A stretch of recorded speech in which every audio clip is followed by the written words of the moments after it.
What is going on, guys? This is your main man Ben here, and we are Talk Active. I work in technology field as a PC tech administrator analyst for at least 10 years. I like cycling, boxing, and outdoorsy things. We generally talk about current events, technologies, sports, or sometimes by request, of course, crypto. Yes, we are regular people with factual experiences. It would be nice if we can contribute to the universe. Let's talk about it.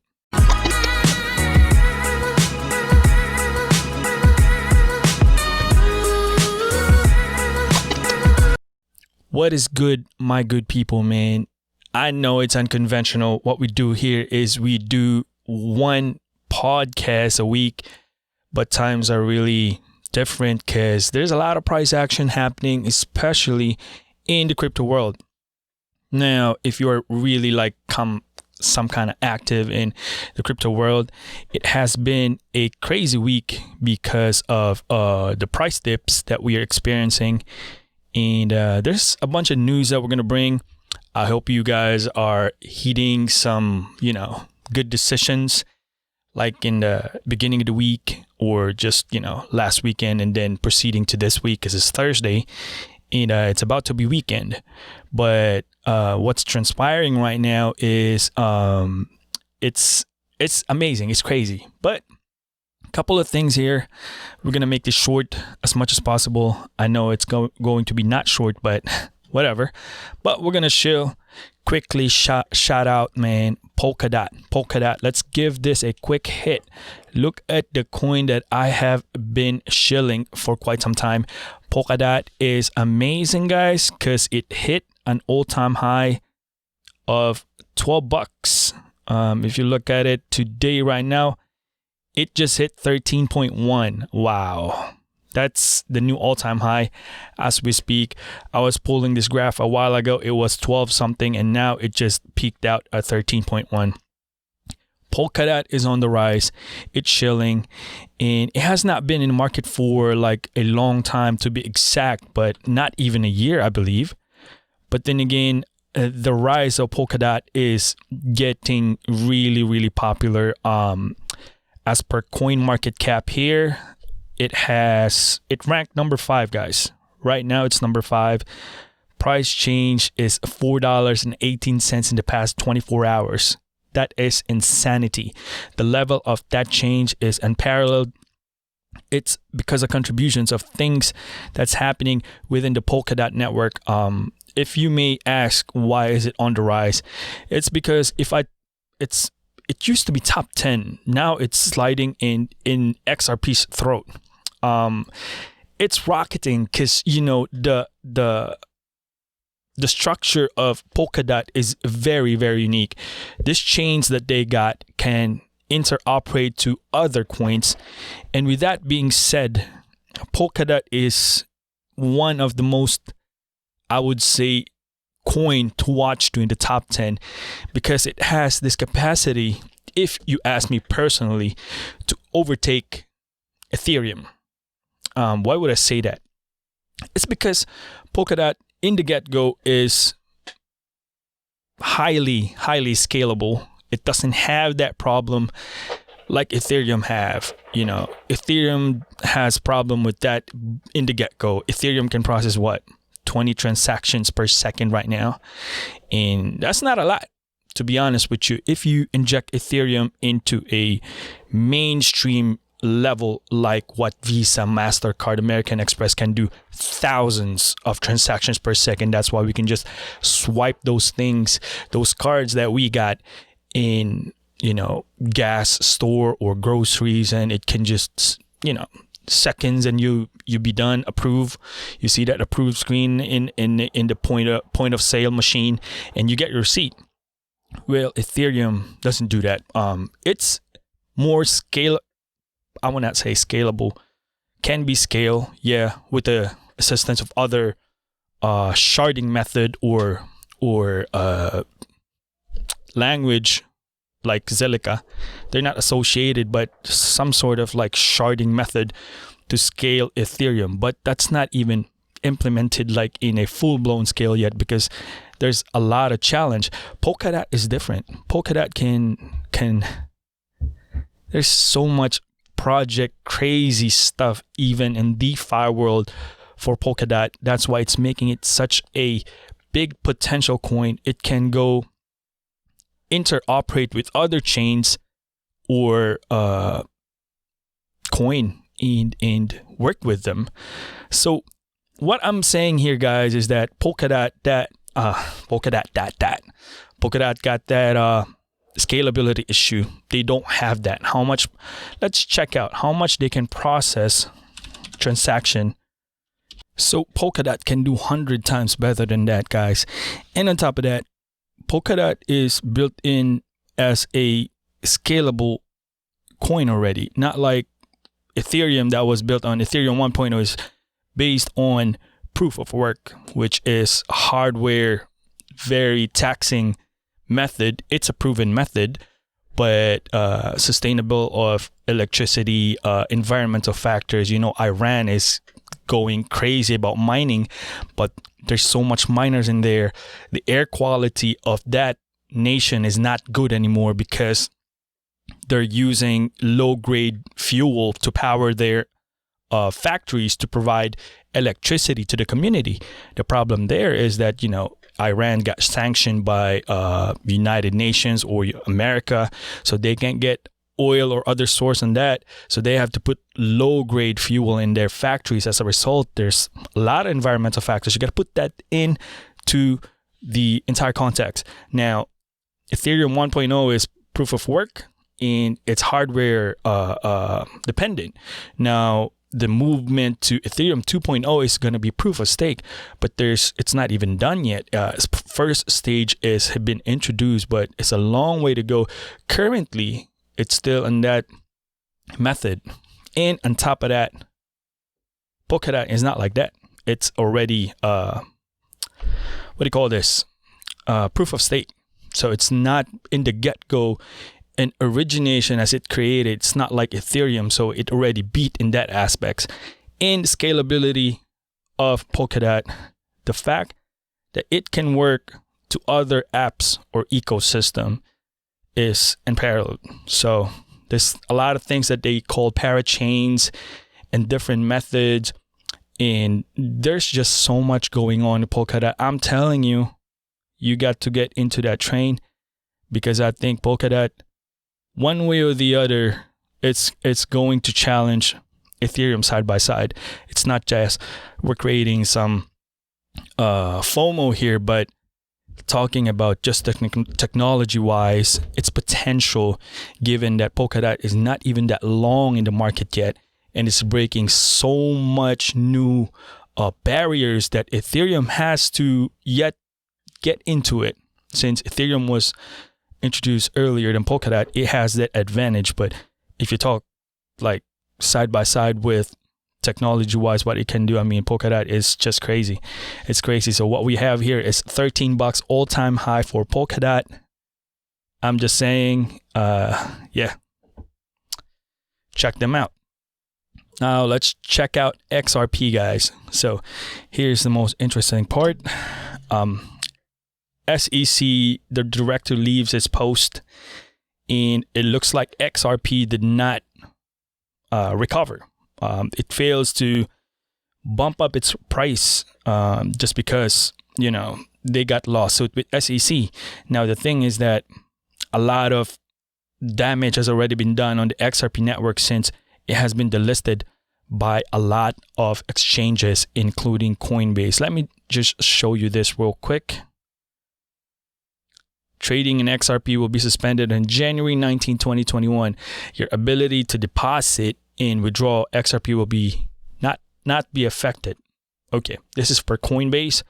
So January 19, 2021, they will be suspended. So it looks like you can't do any more transactions within XRP, and also has been delisted by a lot of exchanges, and including major exchanges, and most likely almost everything here in the United States, it has already been delisted. So the price of that one, it has hit a major damage in it, and that would be a very devastating thing for the XRP community, but they're still fighting. Hopefully they make something out of that. Speaking of that, XRP Flare airdrop, we're still waiting for that one. Remember last month on December, they did have December 12th, they did have that XRP Flare network. They're not totally dependent on XRP, but they are, and piggybacking with an XRP. So we'll see how the price action for that Flare airdrop, the Spark token, to come up, because it's been promised for first quarter of this year. So we'll see. We're quite excited about that, and we will continue to hone in and see the development of this stuff, man, because who knows, it could be just like flip it like that. Now let's talk about little things here. This coin, man, I'm telling you, oh man, Rev, I'm telling you guys, I'm gonna show one of this. If you're a gamer, gaming token, Rev token, REVV. Okay, let's hone in real quick here. Rev is a non-fungible cryptocurrency token based on Ethereum. All right, Solidity. It's utilized as a medium exchange for Rev ecosystem as well as Animoca brand. So if you are familiar with Animoca, they bought Power Rangers and other very popular gaming and anime stuff. So they are in that space, and also the F1 Delta Time, which is motor racing and all that stuff, I think is going to be big. And I'm just shilling this coin is because it's a very, very high potential for this. 6 cents, it doesn't hurt at all. And the potential for 100x, maybe 1000x is going to be all over the place. So I'm shilling this because I like it. Plus the recent acquisition or partnership with Atari, which is, I like when I was younger, I played Atari, Pac-Man, and all that stuff, Galaga, if you remember that, 1980s kids, whatever, 1990s, yes. But this is what I'm saying, guys. However, a coin or a cryptocurrency, however their technology or their, thing works so nice, the way they work also, if they don't have any partnership, if they don't have any acquisitions or partnership with big companies, I hate to say it, but I don't think it's going to survive a lot because of that. Because we have to think about strategies as well. Cryptocurrency is cryptocurrency, blockchain, blah, blah, blah, technology. We all that 9 yards. But then again, we got to be realistic on market's perspective or mainstream, how are we going to be looking at in 5-10 years or so? Because by the end of the day, we are here for that, other side of its benefits, which is financial possibility. If you invested in Amazon 16 years ago, if you buy their stock, so you might be well off now. So that's where we're going here. That is what we're trying to achieve. But then again, I'm just throwing that out there, But additional one, guys. Tesla's touchscreen trouble. So it looks like they have a recall for Model S and Model X. This is from arstechnica.com. And so looks like as a result, they would have to have a recall for those Model S and X, which is affecting the MCU. Media control unit. Look at here, media control unit of the machine.